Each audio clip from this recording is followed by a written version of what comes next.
In March, hundreds of budding entrepreneurs descended on Noida, a suburb of India's capital Delhi, to attend a 3-day convention that had dubbed itself the world's biggest funding festival.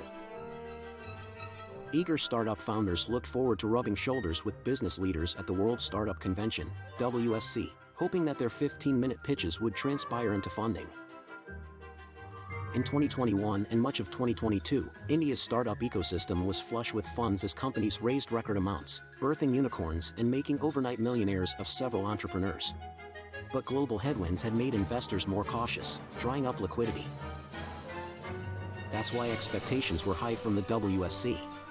But within hours of the event kickstarting on 24th March, things plunged into chaos. Many participants and some sponsors have alleged that they were lured with false promises and cheated. The organizers deny this, accusing some of the entrepreneurs of disrupting the convention. The World Startup Convention was meant to be a chance for entrepreneurs to secure funding and move their businesses forward, but instead it ended in disaster. Will this be the end of India's startup dream?